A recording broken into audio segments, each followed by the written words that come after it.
doctor because chiropractors, they go to school a long time. They really do. And they have pre-med as well. And they know the alignment of the skeletal structure. And they know it. That's what they spend all day doing. And so also osteopathic doctors, the DOs, we're starting to see more and more of them. And one thing that is cool about a doctor of osteopath is an MD, even though now a lot of their curriculum is, pretty identical side to side, but one of the things that the osteopath does is they have an additional 600 hours or so of where it's specific to the bone structure and to the spinal column, whereas the medical doctors don't do that. They also have more nutrition because when the first osteopath school that opened up in Kirksville, Missouri in 1890, 1895, their foundation was on nutrition. So you'll always find the majority of the time an osteopath that is much more receptive and open-minded to using foods and herbs and essential oils and Bach flower remedies for, to help to enhance your health. And so they're much more open to that because it's not something that is uncommon in their curriculum. So there's more schools now. There really used to be just a very small handful of osteopathic colleges, and I think now we don't have as many osteopathic colleges as medical colleges, but there's certainly just about I think there's at least 40 states now that have an osteopathic college. So when young people tell me, well, I want to be a medical doctor, and they've been raised, by parents that are nutritional minded, my response to those children is to look at being an osteopath. They do surgeries if needed, and it would go more hand in hand with how they were raised and what is normal for them. And although osteopaths do write prescriptions, but they don't write them as quickly off the cuff as, say, an MD would. They're a little more open to trying a few different alternatives before you get to that point. So a DO, that's a DO after their name. DO. That's okay. a DO. That's a doctor of osteopath. Oh, I was always wondering what that meant. Mm-hmm. Yeah. Oh, dang nabbit. I forgot what I was going to ask you. Well, it'll pop back up. Yeah, it will. So the thing is like with you the other night, and taking the cayenne pepper. And one thing that I had said to you, too, was, it's really important that when we suffer a trauma to the head, you need to have what's always, swelling, what, is dubbed a goose egg. Uh-huh. Because it's important that if you don't have swelling showing outwardly, it's a good chance that swelling is inward. Wow. Yeah, once you told me that kind of, I came right downstairs, looked at the mirror. I'm like, okay, there's my goose egg. I'm so happy to see you. I'm so happy to see you, goose egg. Yeah, and that's something to really remember with little children, because they're always running around and tumbling and somersaults and climbing and falling, and you've really got to be careful that if they suffer a trauma on the head, it's really good to just bring them into the ER, right? Because they can really get into trouble if there's not an outward swelling. If you think, oh well, there's no goose egg, they're fine. No, that's more serious. If if it's a hard enough hit on the head, it should have a goose egg. If it doesn't, it's gone inward, and it can cause a lot of problems. So you want that. That's certainly one of the thankful reasons that ERs are open 24 hours a day, 7 days a week, because you never know when you're going to need them. But so that was my concern. Also, the ringing in your ears. That you had that for good 2 days. 2 days, yeah. So the cayenne pepper. And that's on top of the normal ringing that's in there, because of when I was in the military in the field artillery unit. Yeah. So I have a constant ring in my ear. That ringing, that the one that rung my bell, that ringing. Yeah. 2 days. Yeah, that overamped it. Yeah, yeah. Well, little cayenne pepper. And like an eighth of a teaspoon in 2 to 4 ounces of water. Stir it quickly, and I mean quickly, and slam it. That's exactly what I did. Slam it. And follow with another 8-ounce glass of water. And, your tummy will feel a little warm, but that all gets absorbed and carried off into the bloodstream, and it checks any hemorrhaging, any internal bleeding, or it makes it to the brain, so it checks bleeding.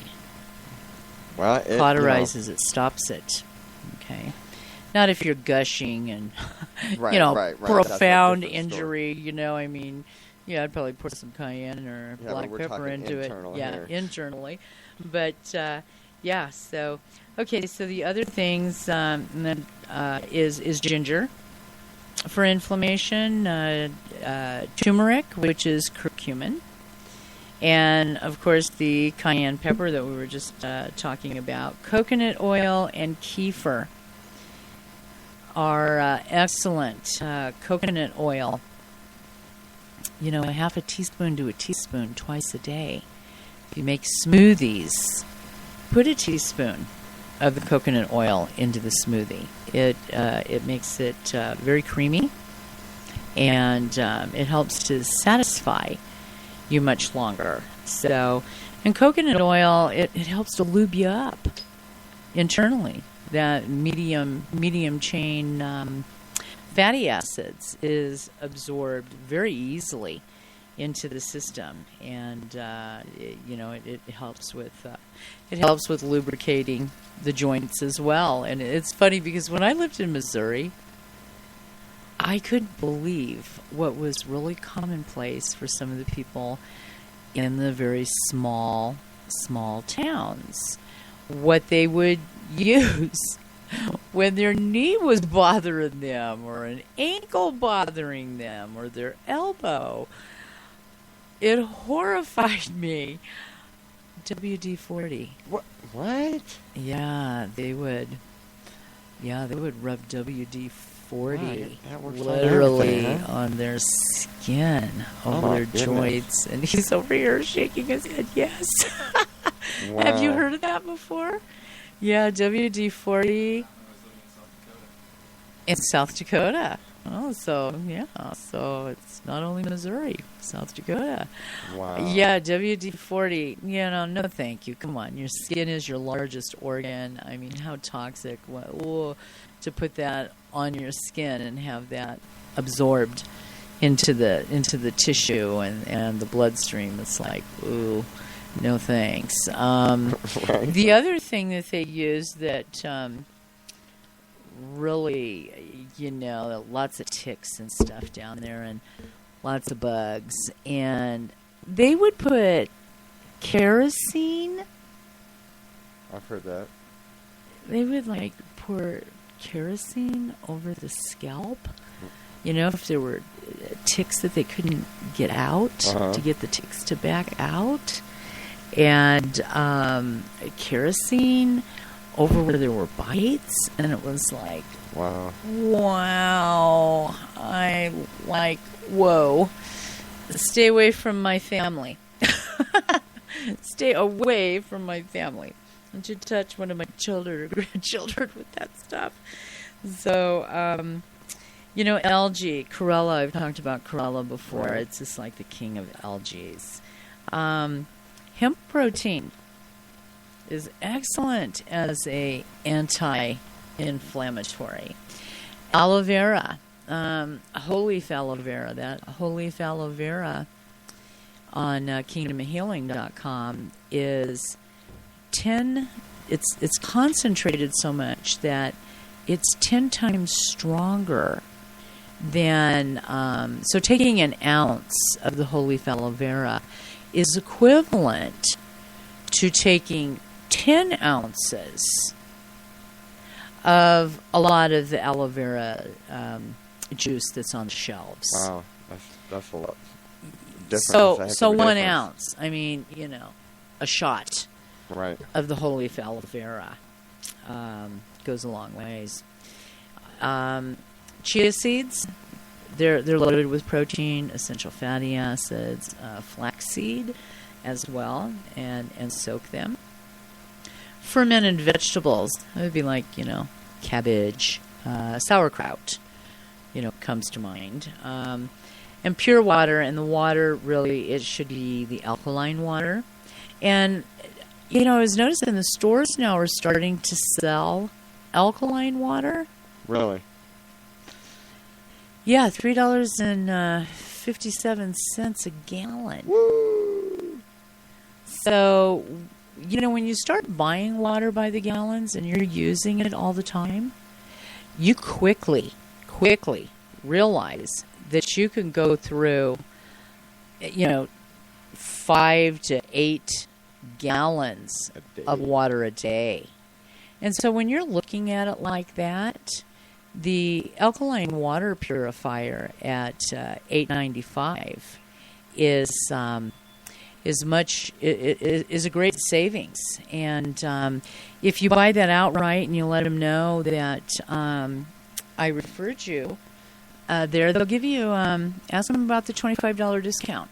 That's if you buy it and pay the whole price of the $8.95, they'll give you a $25 discount on that. Right on. So, yeah, $3.57 a gallon is going to add up really quick. So that's definitely something that you want to get your own unit, and that way you also have the acid water levels as well for cleaning, because that acidic water will eliminate a lot of the cleaning products that you pretty much that people standardly have underneath their kitchen. If you were gonna do that $3.75 a gallon, you said it was $3.57 a gallon. So $3.57. So that means here 3.57, and it's so $37 a day if you go through 10. So you go gallons. through. Well, okay, so you on the bare minimum, you think somebody's going to go through. How much do you think that would be? 5 gallons. 5 gallons. So okay, so if you're drinking and cooking and giving cleaning, it to your animals. All right. Well, we'll my animals drink times 5 gallons water a day. There's $17.85 times 7 days a week. $124.95 times what? 30 days in a month. Yes. Yeah. Or just do it in a year. What is it going to cost you in a year? 52 weeks. Well, that's $500 some odd dollars for 1 month if you do it that way. So the machine would actually pay for itself within 2 months. Yeah, there you go. $8.95 and a $25 discount. And I had mentioned that last week. It's like Merry Christmas to yourself and Happy New Year to yourself. One of the things, just by getting your body's pH into balance, is going to be incredible in how you feel. So, herbal teas, those are another thing that help with as an anti-inflammatory. And the mangosteen, Kingdom Healing, there is a product called Super Orac that's an anti-inflammatory. It has the mangosteen in it. mangosteen fruit. Mangosteen fruit